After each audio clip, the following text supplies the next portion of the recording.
Music, the sweet assembly of sounds the ancient Greeks called the gift of the gods.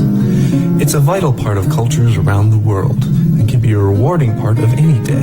Some people of extraordinary talent have even risen to fame and fortune as what is known as musicians. You have chosen to learn how to make music yourself with this video. We're going to teach you how to play the cowbell. The cowbell is a rewarding instrument to master. This wonderful percussive instrument has many intricacies, but you'll find it's easy to learn. The first thing to learn is the proper way to hold the cowbell. To start with, here are 2 examples of how not to hold the cowbell. Hold your hand as shown here. Now make a claw with your hand like so. Think of an eagle's claw. That's it. Now simply insert the shallow end of the cowbell into position and squeeze. Give a few rough taps to make sure the cowbell is secure. Are you still holding the cowbell? You've done it! You can now properly hold a cowbell. There are a number of positions you can play the cowbell. This is called seated position. It's popular because it provides adequate spinal support for the cowbell player. Some players prefer standing position. Prone position is a somewhat unorthodox position favored by Germans.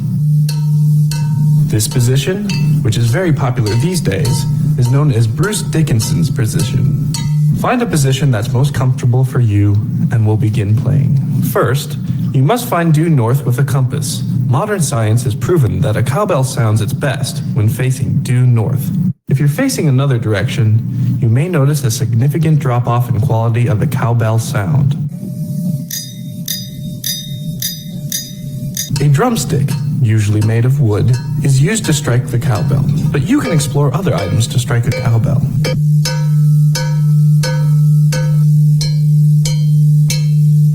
We, however, recommend starting with a normal drumstick.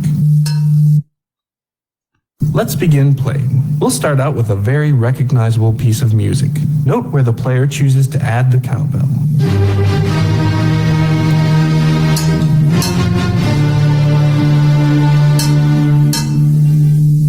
See how riveting the cowbell can be? It adds that little extra bit of magic to any music. Let's try a different melody. This time, modern music. Here is the song without the presence of cowbell.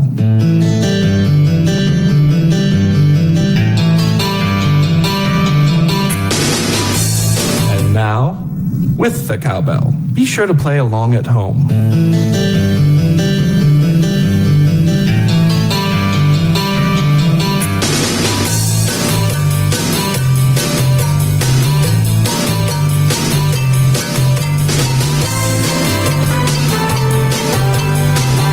Excellent. Now you're on your way to playing the cowbell. Remember, practice makes perfect. It's said you can learn a lot about someone by walking a mile in his shoes. The same is true for a cowbell, except a cowbell has no shoes or feet. So simply learn by walking a mile and playing your cowbell. Soon you'll have found that you too can master the cowbell. And once mastered, you'll find you want to hear the cowbell more and more.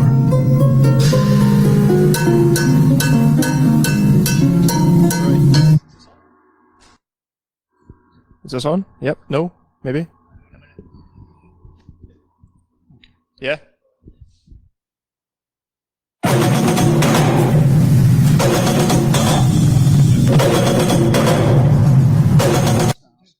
That's not mine. Hello. Oh, it does work. I just can't use it. So it's just... Okay, is that too loud or? Yeah, I got this at Dundee, but I can't hear that. Yeah. Everybody hear me okay? Yeah, perfect. Okay, I hope you enjoyed Ian's really bad cowbell playing there. It was great.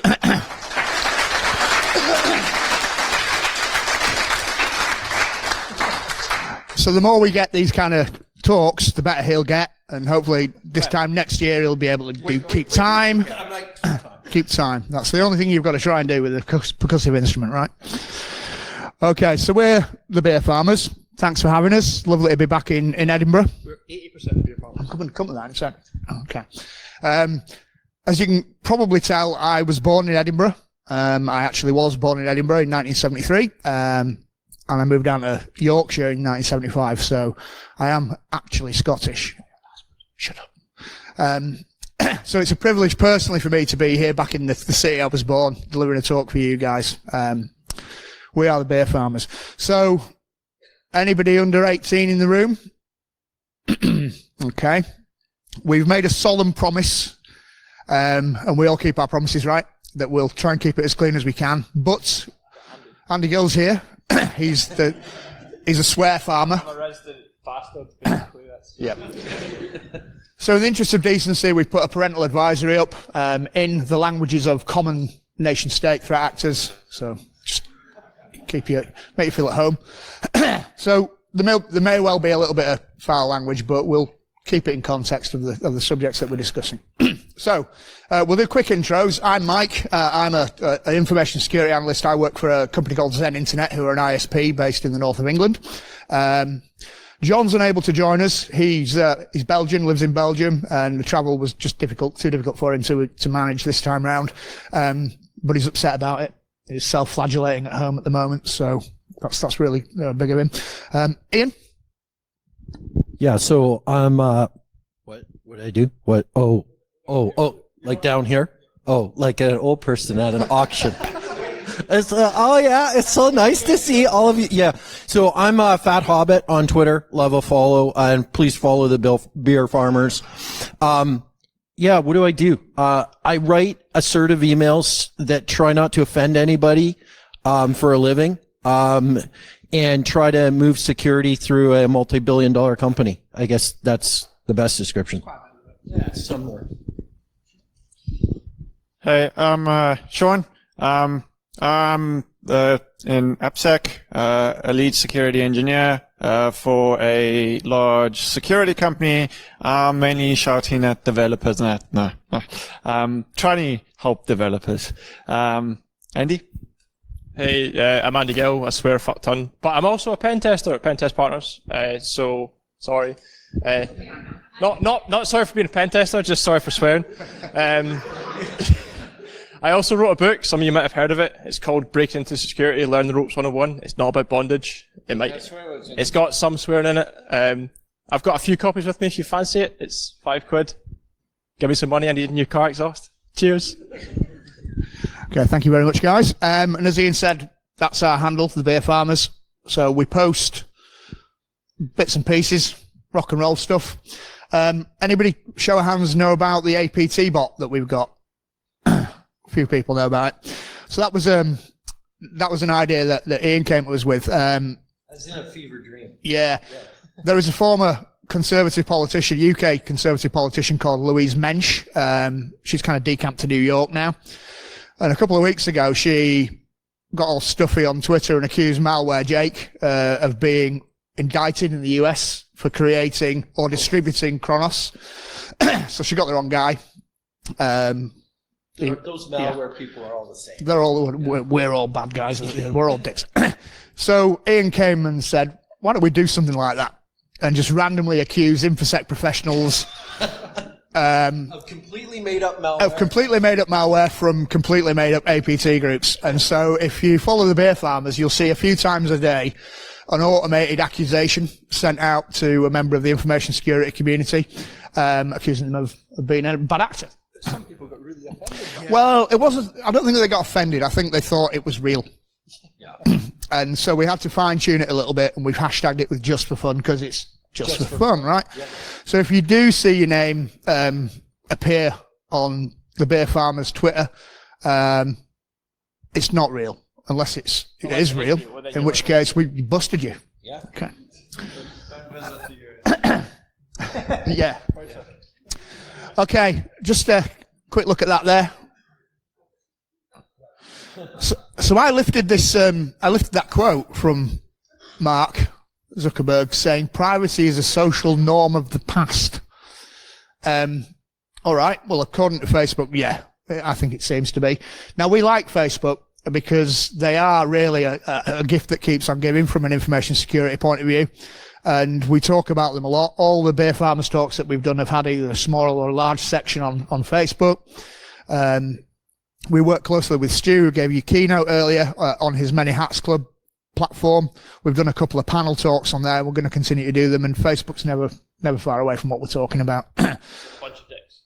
Yeah, and he's the ringleader of the dicks. Dick King.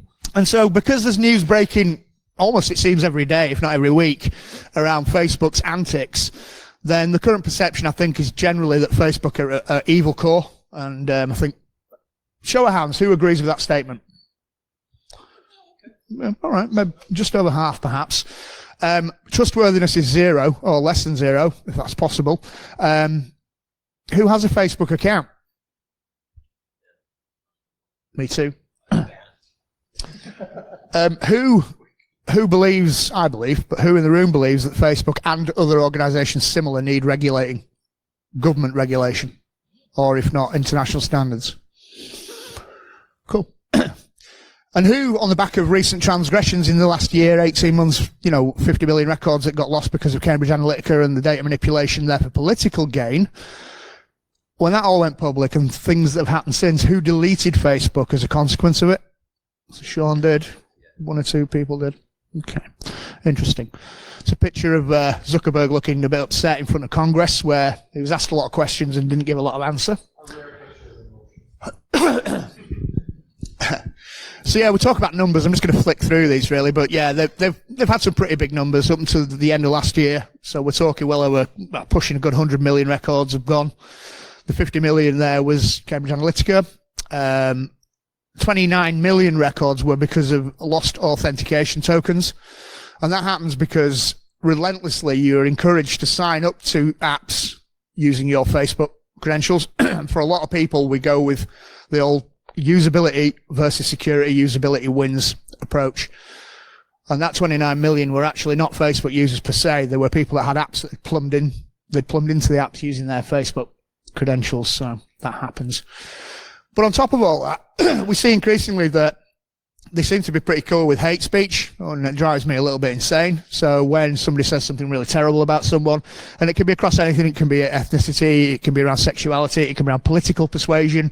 Live streaming, like a mass shooting. Yeah, for example. And then their response is really quite slow, and they're generally, well, we're doing everything within our power to remove this content, but yeah, weeks later you can still somehow find it. I think Cambridge Analytica and things like Leave.eu demonstrate that they're happy with dodgy political things going on their platform. That's my take on it. This isn't about politics, guys. No. We are apolitical. We're not into politics. All right. Okay. Has anybody had successfully somebody removed from Facebook that's been giving them some shit, or you've had a problem with it? No, because it's really hard. It's incredibly difficult to do. And so they persist. And of course, what's your quote about if it's free, then you are? Oh yeah, if it's free, then you are the product. It's for any platform, not just Facebook, Twitter, LinkedIn, any social media, anything that you don't need to pay for. Your data's getting sold, whether you like it or not. GDPR, yeah, it sort of helps. I don't know. Yeah, oh yeah. Oh okay. Fuck it. I don't know. Yeah. So yeah, cool. Yeah, that's it. Okay, so we've got a video, and Andy contributed this. It's not the only thing he contributed. Personally, it's just. So we'll just shut up for a minute. This is, again, Mark Zuckerberg in a Glasgow Congress court. So, and I just started Facebook, and I was just wanting to sell shoes and dresses and stuff and get some likes, and put up some videos of wee cats, and then it all got pure out of hand. And then before I knew it, Trump was president, and Brexit happened, and turns out folk was using all my addresses. And see, to be honest, I'd be happy selling 3 pairs of socks down the bars, 3 for £1, 3 for £1. Or this has just got a bit of pure out of hand. I like likes, I like cats, I like videos of wee monkeys holding accordions. And, I don't know why I'm getting my balls booted out of this. It wasn't really even my fault. And I never even meant anything to go wrong. And before I knew it, Trump was president, I never knew people were stealing all the intelligence and all the addresses. Nothing to do with me. I was just doing my bit. I just like writing code and that, and algorithms and stuff. I think it is your fault, son. At the end of the day, you've kept all people's information and you've gave it to everybody, and now we've got that Barney bastard in the White House. So I think it might just be your fault. So stop trying to get out of it, you wee ball bag.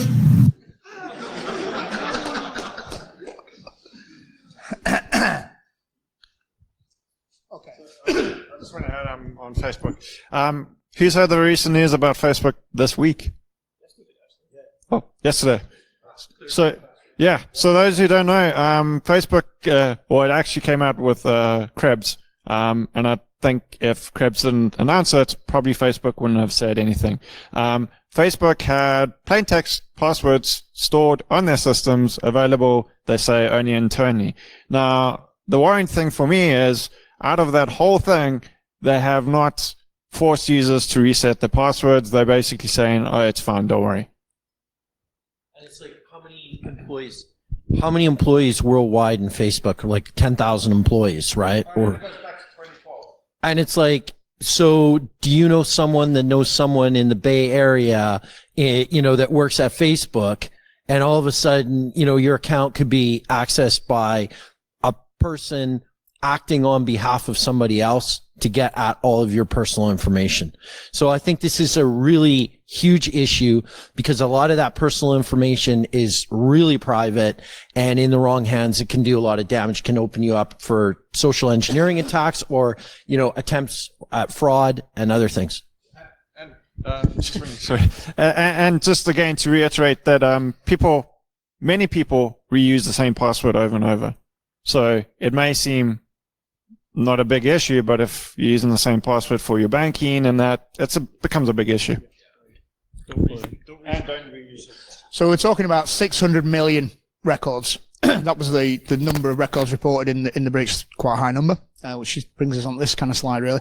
But that data was only available to devs, okay? So that's all right. No big deal.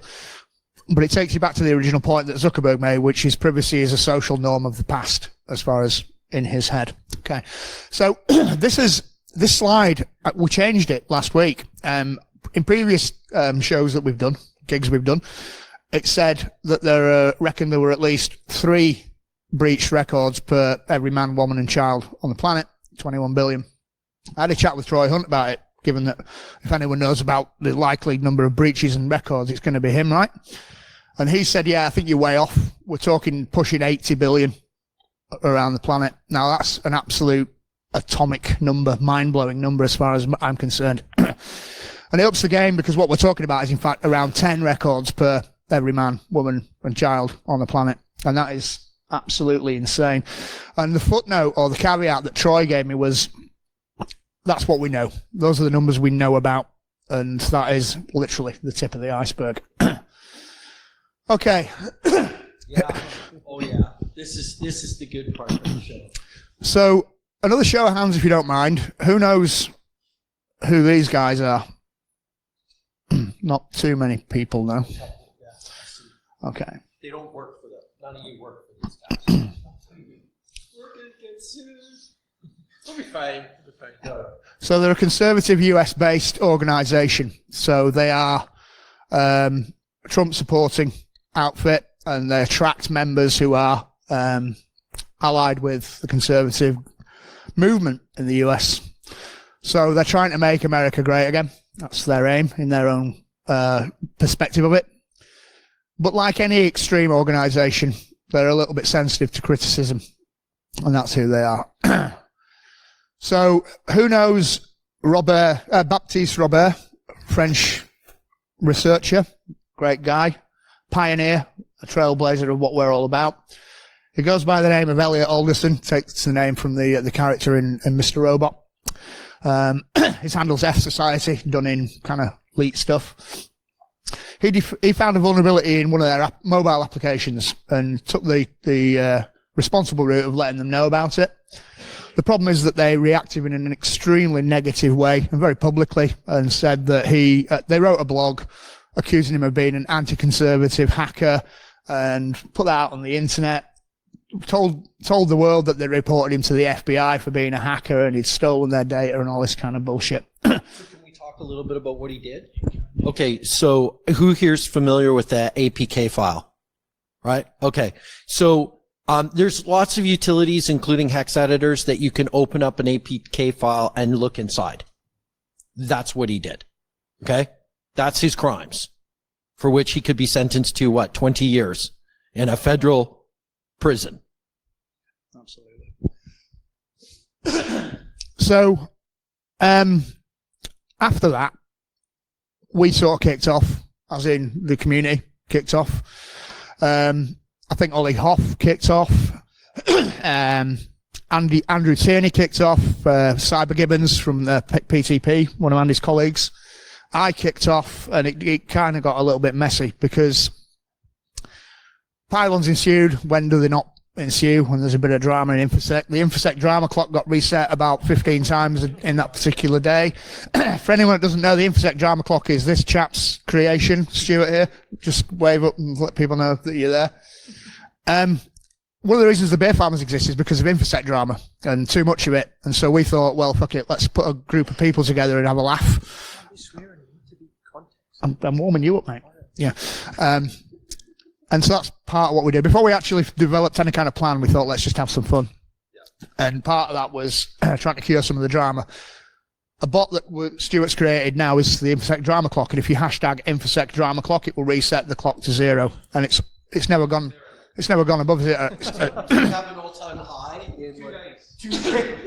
Was that before you told anybody it existed? Yeah. Right, yeah, cool.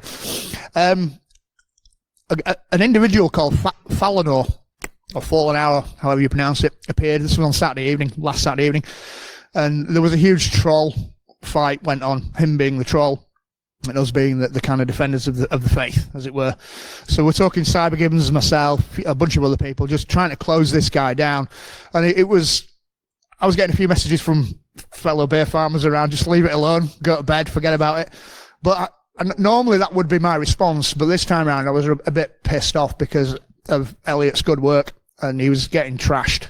Not only was he being trashed by 63 Red, he was being trashed by so-called security experts, and I was having none of this. So we looked into the guy, and we found we did a lot of OSINT on the chat, which you'll have just heard all about in Stu's talk, and we found out ultimately that he was a bit of a white supremacist. We found a ranty tweet, a thread about why white males in the US have got 0 opportunities these days, and it's a disgrace, and the country's gone to shit. Now that's enough white supremacy bullshit for me. We doxed that out a little bit, and he kind of went quiet, and I don't believe, heard from him since. So.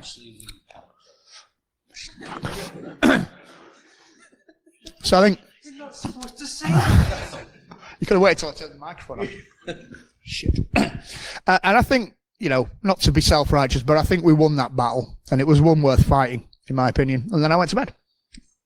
All good. Well done. Thank you. So collection 1. Who's familiar with collection number 1 and the ensuing collections?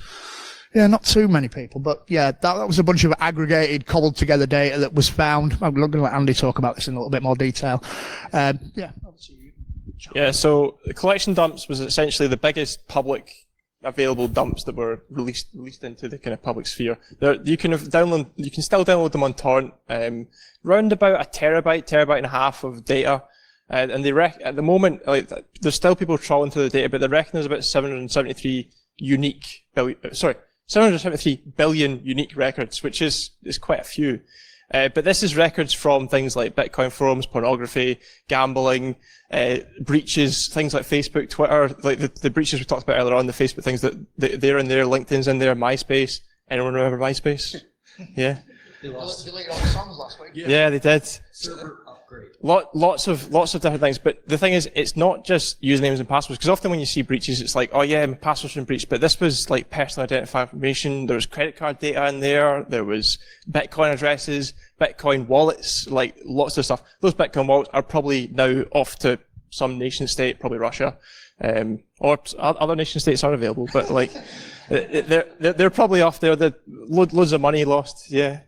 But essentially, it's a fuck ton of data, and yeah, Is that an SI unit? that is a unit. Yep. Is that a British? That is Zephyrfish's trademarked and shit.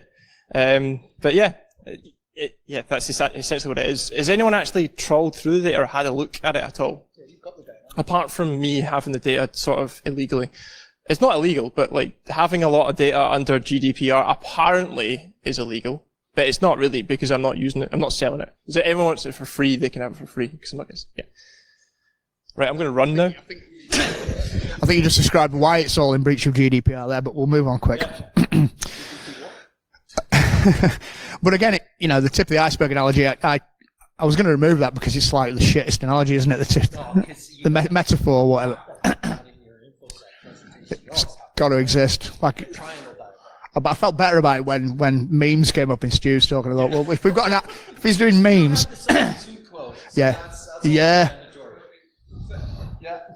So if memes are cool, then tip of the iceberg metaphors are equally cool. But we only know what we know, and that lot there is the stuff that we don't. So this is a website called Information is Beautiful, and it's finally served over HTTPS. It wasn't previously, but it's a nice visualization that I find really useful to take into the workplace and demonstrate to people how bad this problem actually is and how far back it goes.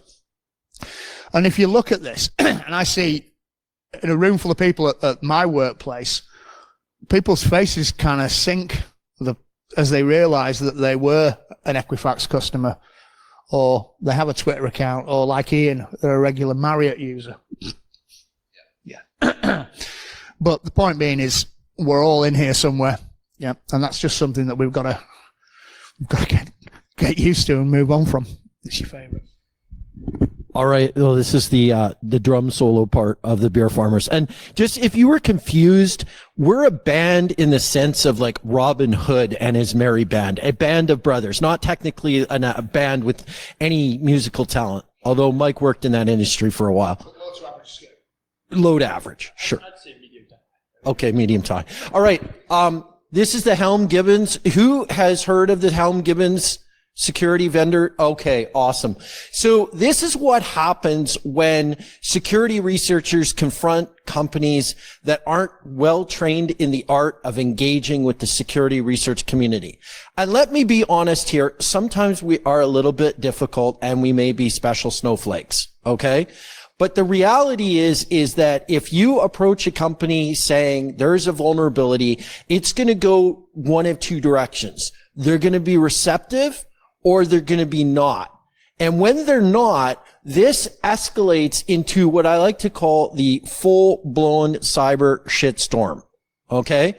Now, we've seen this. Now, as you can see in our red 63 example, 63 red, we already were at a level 3 with legal threats by vendor against security researcher, et cetera, et cetera. Okay? So we had already escalated to there. This is not necessary for vendors to do. This is why it is so important that you look through and look for the disclosure, responsible disclosure process. And in some cases, we saw an unprecedented event about 3 months ago where a security researcher who had been actively engaged with a company was physically assaulted by the company at an information security event. Did you guys hear about this? Yeah. So anyways, it was working on online gambling systems, and they found that there was really no security on this gambling system. It was the points system for casinos. And they showed they could change the amount of points people had. Their personal data was FTP'd in and out. There was like literally no security on these consoles inside casinos, which you would think, hey, it's a casino. Why would I want, to have IT security on my fish tank? Why would I want that? Right? So anyways, what happened was the company not only was not even upfront with the security researcher, but actively denigrating them, doxing them, and doing everything. After the security researcher went to the FBI, voluntarily disclosed what he had, and the FBI actually facilitated a meeting with the vendor. So level 6 is getting punched in the face, because that is just completely unacceptable. So as security researchers, I'm going to hand the mic over to Sean, because Sean has had a lot of experience with this, and he's got a couple of stories and anecdotes to tell. Thanks, Ian. So from my perspective, I haven't had negative in terms of being harassed, but I've had essentially the cold shoulder. He here was aware of 500px, the breach. Okay, not many. So they got breached. They send out a lot of password reset emails. Fine. I mean, that's the right thing to do. But the problem is the link in there was HTTP. Probably something you don't want to do when you suffered a breach. So I contacted 500px, said, look, guys, please look into this. No response. The only response was, yeah, someone's looking into it. Yeah. Other companies, again, major companies, same thing over and over and over. You either don't get a response or they simply fix it behind your back, and that's it. Companies need to realize that when researchers are coming up to them, it's helping them out. It's not trying to take a dig at the company. If we were really that interested in taking a dig at the company, guess what? We'll go on, I don't know, the dark web or find some way of making some financial gain out of it. We're not gaining anything out of it. We're helping the company. So here's some typical behaviour that we see. So this was a kind of hot off the press. So it's a bit of an interchange between Ian and Ken Monroe, another colleague of Andy's from Pentest Partners. Big fan of Ken's work. Yeah. If you got down to the London thing and you saw them doing the pen testing of the ships, that was just mind blowing. That was Cool shit this year. really okay. Can you preview? You can't. Yeah, of course. So this was what I saw happening to a lot of communities. This thread took off with a lot of people wading into it on both the absurd and the positive. But what we're finding in the industry right now is we have a communication difficulty. We have huge brains. All of us here have huge brains and can understand the implications of something like remote code execution. Businesses and business people don't. And we need to understand that in order to have a conversation with those people, we need to educate them in a collaborative way and not just like scare the crap out of them. Do a bit of that too, though. We scare a bit of the crap out of them. Just to make the point. Yeah. Okay. Speaking of scaring the crap. So we kind of hoped that'd get the reaction that it got. Show of hands who doesn't know who this guy is. Okay, that's cool. So he's John McAfee and he invented cybersecurity. Yes. The John McAfee. He's also currently, I think, still in He's exile. a wanted man in Australia, America, for not paying taxes, and he admits that he's not paying taxes. He's on a boat. Yeah. He's somewhere between the USA and Venezuela or somewhere. He also may or may not have murdered his neighbour, but that's another story. One of the things he does is lends his name to things that he sees are valuable. So cryptocurrency is a big thing for him. He's what's it called? Pump and shunt or Pump and dump. pump and dump. That's the one. Pumping and shunting is probably the same sort of thing, isn't it? And yeah, he's made a lot of money out of it. Apparently, he's got no money anymore. He has his asset free, according to a recent testimony. But recently, he started becoming very active. He's now a likely presidential candidate for the 2020 elections in the USA. If you follow him on Twitter, I don't, but if you follow him on Twitter, then yeah, I'm blocked. And kids, if you do a lot of drugs, what happens to you in later life is this. What he said. All right, a really quick show of hands. Who's blocked by John McAfee on Twitter? Well done, you, Mike. No idea, but I think it might have been some of the things that I did with your guys that got me into trouble with him. But BitFi, right? Okay, it was a portable cryptocurrency wallet with hashtag unhackable, and he went on social media and said, "Guys, this is unhackable. I say so. Trust me, I know what I'm talking about because I invented cybersecurity." And other companies similar. In October, Pandora Car Alarms, similar sort of time, Taplock. The top three there, and this isn't really a sales pitch for his organisation, but it just so happens that they did their business on them. See him in the blue Mignata on the BBC there? It's parked outside if anyone wants to. It's one of the famous guys. It's still blue. It's still blue. And Trustify is one that was you and John came up with, and they were a company telling you that Let's Encrypt certs are bad. We've got a little slide about that. But the general point is just do not as a vendor or a creator of something, ever go out there and tell the world that it's unhackable.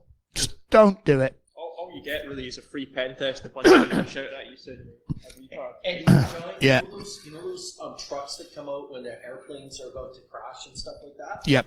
You get that, but instead of foam, it's loaded with shit. That's what happened. I couldn't agree more. It's the trigger word.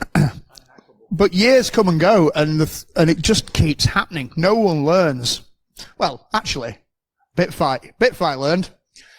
So here's a tweet. I went to war with Bitfi on a number of things. They posted a really cynical picture of a guy with a noose around his neck, and I lost my shit about that. And I personally piled on Bitfi, and eventually, a few CEOs later and a few CTOs later, they found a little bit of sense.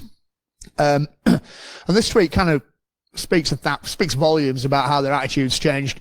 Somebody else, or maybe one of the other organizations, had gone on with the old hashtag unhackable thing, and their response was quite good, very self-effacing. So best not call your product unhackable going forward. This is called redemption, by the way. I agree. You know, Yeah. we give them another chance now. Yeah. I wouldn't use the product. But No, God, no. And you wouldn't want to work for them, would you? No. In maybe their comedy department, I don't know. But one good thing that did come of it, on top of the fact that they saw their own light, was that the pilot I did, it ended up with Hackers Mental Health getting a $10,000 donation, which I was very pleased with. Okay, and I can confirm they confirmed they did receive that money, so it wasn't just a lot of PR. It actually happened. Yeah. Sean, there you go, mate. All right. So this started off with John, the other BF farm who's not here. I forgot what it was exactly. It was something around the certificate related tweet. And suddenly Trustified did something that, again, please don't do this. Thread jacking, used the tweet to try push their own product. Just tell them what that means. So those who don't know thread jacking, I post something on Twitter saying, I like cats. And some company, a pet shop goes, oh, we have thousands of cats for sales and you shouldn't buy it from this person. It's using a tweet to push your own gain. And using cats.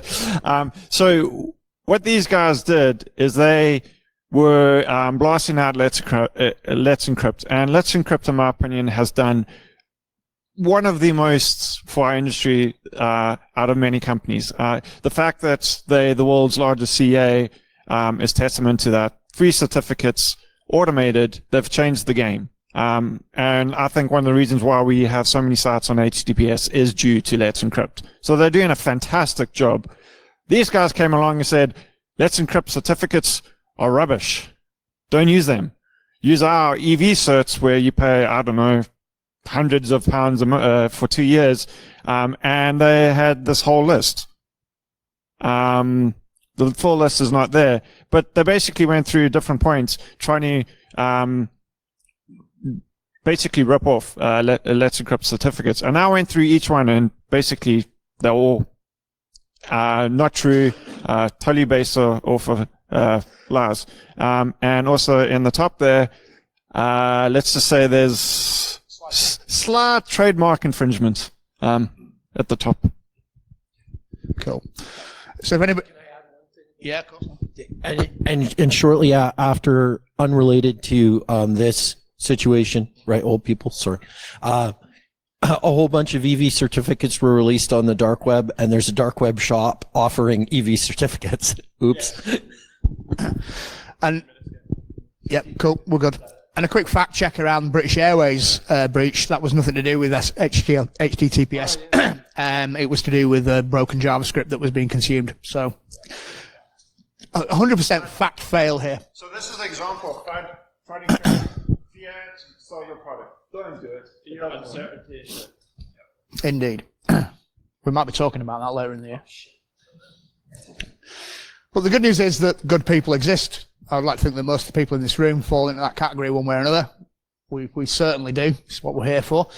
So there are things out there that are happening. Companies do look at security controls that they've got in place. Responsible disclosure is still finding its feet, I think it's fair to say, but it's there. Bug bounties exist. We've got a bit on that in a little while. There are other things. Okay, let's have a look. So can everybody see that picture of Ian? Maybe not so clear this side of the building. But yeah, MFA. So everyone knows what MFA is, right? Multi-factor authentication. You know it as two-step auth, two-factor auth, and so on. They'll roughly mean the same sort of thing. Okay. The concept is something you know, something you have. So there's something you know are your username and password pair. And the something you have is an RSA token, a thing, an authenticator app on your mobile, that sort of stuff. An SMS message, okay? So you hear two sides of the debate. One is that SMS is crap. It's a really unsafe thing. It's probably crap and unsafe if you work for a government, okay? But for my mum, it's probably pretty cool. I don't see anybody setting up a cell site or doing a SIM swap attack on my mum anytime soon. Or even me. She might. So the advice for organizations is where possible, deploy it. And we know there is an engineering piece involved, but do it if you can do it. As a consumer of sites and services, if it's available to you, damn right, get signed up to that. And a password breach is something you can probably survive if you've got MFA. Unless you're Twitter or Facebook. I said probably. So around responsible disclosure, companies have got to accept that they're not going to get it right 100% of the time. Tell us, you know, if we've got a responsible disclosure policy, go look for it. If we've got a security@firm.com email account, try it. If we've got well-known/security.txt is a standard that should contain security contacts in case you find a bug or a problem on a web app. And make sure you keep in contact. That's like really, really important, because otherwise the researcher is just going to get the hell in and disclose anyway. Yeah, absolutely. And there's a debate around how long you give a firm. We can have that conversation after hours. And a good firm will fix and keep in contact with the researcher. And we won't be 63 red. Okay? So, quick time check.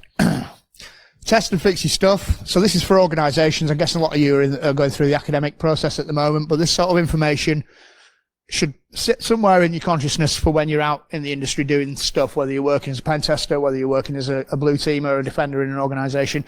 These are things that you'll constantly come into contact with. So don't fear pen testing your processes within your company or your people. Okay, so these are all important parts of the chain of security within an organisation. It's not. Don't fear pen testing in general. Quite often organisations will fear pen testers. The developers are like, oh, these guys are going to come and break my shit. It's like, well, actually, no, we're in here to point out problems, but also tell you how to fix your shit. So we're helping you for the better and not making it worse. Sometimes you've got shit code and it drops all the tables, but that's your fault, not mine.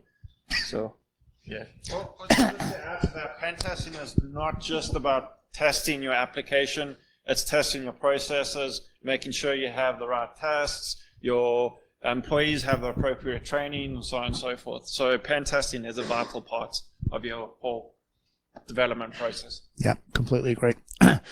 So, yeah, get independent auditing. Don't be afraid of getting an independent company in to come and tell you what you're doing wrong. It's absolutely vital. You need somebody marking your homework, otherwise you're going to live in this bubble of misplaced, yeah, a false sense of security until you get attacked and breached. Bake your security in, so have adult conversations with people in the business about the relevance of security, and then bring those decisions into the design processes, whether it's a web app, whether it's a server, a network you're building, a new process you're implementing in the business, whatever.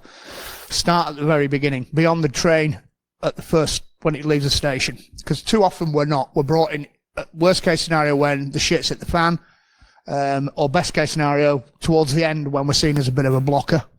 Second worst is like, we're going live tomorrow, we're doing pen testing today. Yep. That's the worst. When you get to fix it. Yep. And just one other point is young developers, you should be aghast if you're using actual live customer data in your test and development environments. Live customer data should be in production only. Yep. Patching. Okay. Patch everything. We're good. Okay, we'll move on. Have I been pwned? Anybody put their email account into here? Quick show of hands. Okay. Guarantee you'll have an email account that is in here. It's great for sobering people up in the morning meeting when you want to talk about password security. Does anyone have one password? Integrate with that. Let you know. I've only got one password. Using preferences. So the one password, the password manager integrates with Cover Being Born, tells you if your password's been breached. It does. Other password managers are available. Bug bounties. Do you want to say a quick 30 seconds on bug bounties? They're not pen testing. That's fine. Excellent. Okay. It's a way of monetizing and incentivizing people to do the right thing with the bug that they find rather than the wrong thing. I think it's a paradigm shift, really. Before bug bounties existed, what did hackers do to monetize? They maybe sold data. Yeah, they're not pen testing, but you can make a fuck ton of cash doing them. Yep. And also you help businesses get more secure and make the internet safe again and all that shit. Yeah. And as a company, yeah, They're not again. as a security person that works in an organization that cares, it demonstrates you care. Oh yeah. You know. Yeah, you can award yourself with t-shirts or Amazon gift cards or all sorts of stuff. Yep. Okay, we're going to fly. You're using up valuable time now, Ian. Okay, a breach is not a when, not an if. A lot of organizations are already breached, but are blissfully unaware of the fact that their data is already out there. So it's going to happen, so make sure you're ready for it, because that's what it'll feel like when it happens, okay? And that's what your head might feel and look like. We all make mistakes, but how we respond to problems is what we'll be defined with or defined by. So the truth is in there. A little reversal of an X-Files slogan. So the key things are accept it's happened. You know, it's a bit like the bereavement curve. Just accept it's happened. Don't sit there in denial. Don't start blaming other people when, quite frankly, it's probably your own control that failed or absence of control. Seek support. So head to your local CERT organisation. In the UK, it's the NCSC. Other certs are available. They can help you. You've got to notify the authorities. Okay, there are various timescales in which you've got opportunities to do that, but do it. And they can also, as well as receive your reporting, they can help you recover from the problem. Find out what happened and learn from it. That's critically important. And take it on the chin and be adult about it. We've seen some really great breach notifications, so we should call those out. Some people do it well. There was one good one, bit of adult content really, but basically PTP found, we test sex toys, we test a lot of other stuff. We found a cock cam, basically a cock. Coming on to that. Oh yeah, shit. Anyway, and we reported it, and they took it offline in like an afternoon. They stopped selling it. There you go. So that's the product. You get a point of view of stuff. Yeah, but they're now coming again, and they've given us it to have a look at and some bits and pieces. So yeah, You never want a camera anyway, but you can draw your own conclusions as to the use cases you may personally have for something like this. I'm making no comment whatsoever. But it was, as Andy said, it was a good disclosure. It was received well by the company. Unfortunately, they did stop trading not long afterward. they're trading again, so you can go Okay, so excellent. So they are available, freely available on the web. Freely available. I do not have one. Just a point to one of your partners in this is going to be your insurance company, and they will put you in touch with resources that you need if you are suffering a data breach, even if you don't have like cyber coverage. One thing, yeah. 10 seconds. Who's heard of the Discuss breach? Very, very few. Who's heard of the Equifax breach?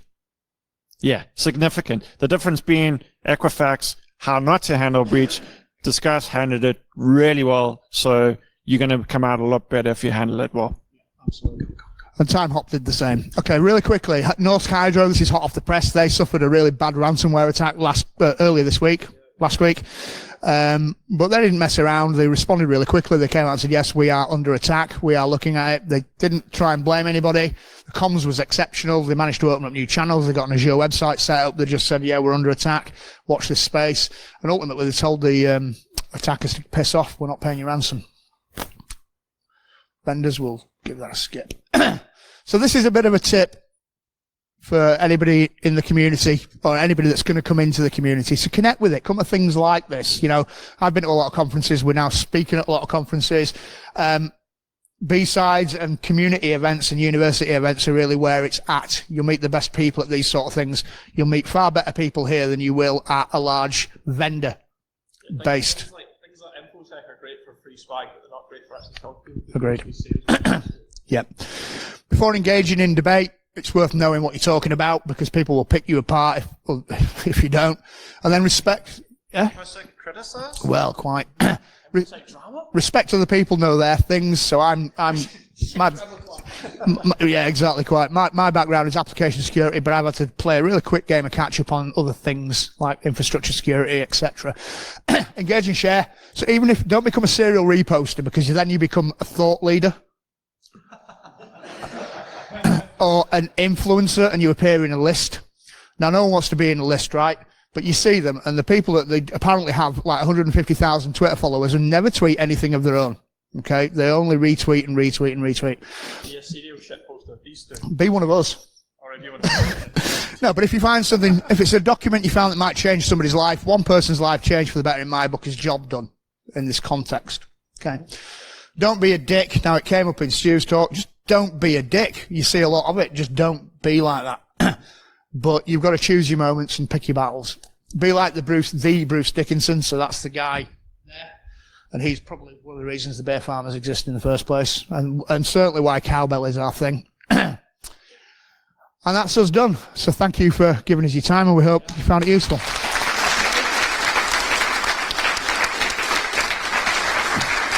And I encourage you to get your mobile devices out right now and start getting some following on. If not us individually, but we'd appreciate it, of course. Certainly the bear farmers. So And now that thanks. we have the Facebook reach, we'll follow you.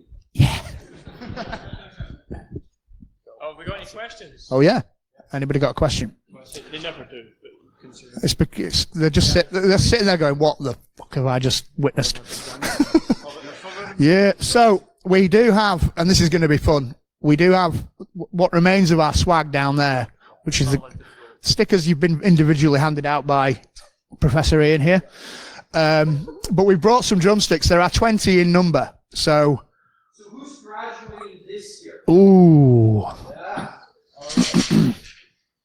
Keep your hands up. this is the way to do it. You've got it. Yeah, Ian, trust but verify, okay?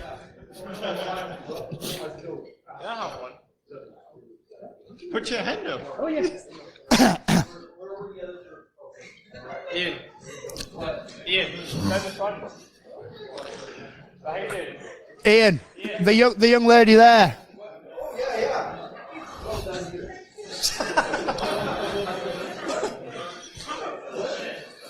Oh, he's not looking.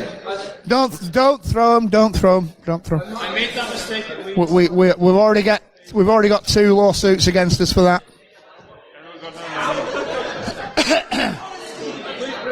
That's created a bit of a riot, hasn't it?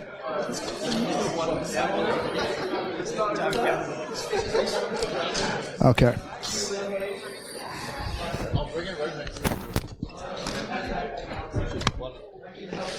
Okay, guys, that's us. Thank you very much.